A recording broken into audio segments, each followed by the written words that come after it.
Assalamualaikum warahmatullahi wabarakatuh. Baiklah, saya akan menyampaikan refleksi modul 1.1 koneksi antar materi bersama saya Cut Nurul, SMA Negeri 5 Blok Semawe, Aceh. Dalam hal ini, fasilitator kami adalah Ibu Erma Lisni MPD. Terima kasih atas bimbingannya. Pengajar praktik oleh Bapak Ana Miswar.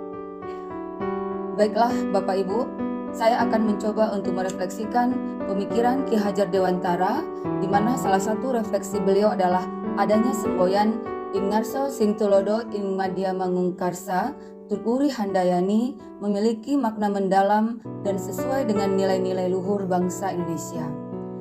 Yang kedua, dasar pemikiran Ki Hajar Dewantara dalam hal pendidikan Indonesia, di mana pendidikan itu memiliki tujuan mulia untuk menuntun segala kodrat yang ada pada anak, baik kodrat alam maupun kodrat zaman, agar mencapai kebahagiaan di dunia dan kebahagiaan juga di akhirat.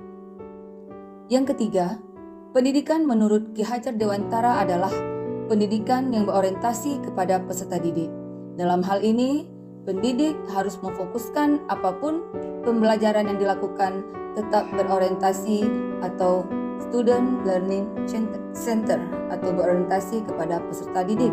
Yang keempat, penanaman budi pekerti merupakan hal yang penting dan menjadi dasar pemikiran Ki Hajar Dewantara karena akan berpengaruh terhadap perkembangan karakter peserta didik.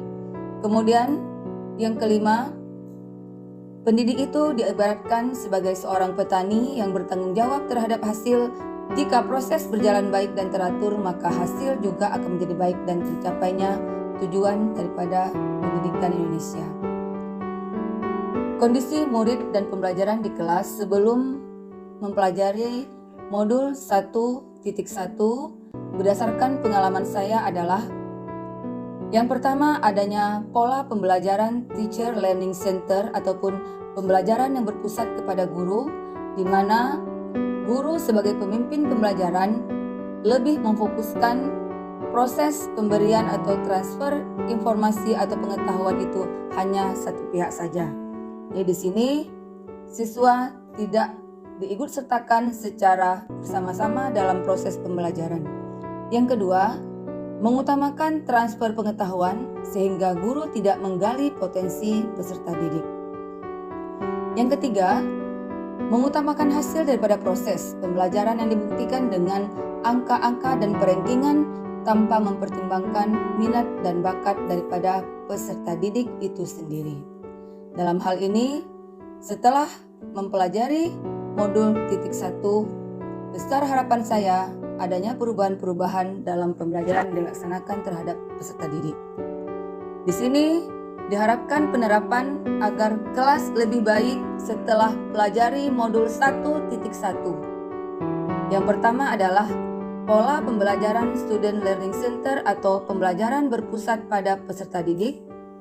Yang kedua, melakukan inovasi dalam pembelajaran seperti melaksanakan kegiatan proyek pelajar Pancasila atau disebut dengan P5, penggunaan IT atau teknologi dan informatika dalam pembelajaran, kemudian fokus kepada pembelajaran bermakna, sehingga belajar lebih menyenangkan, tidak fokus pada angka dan melakukan proses pendidikan dengan hati.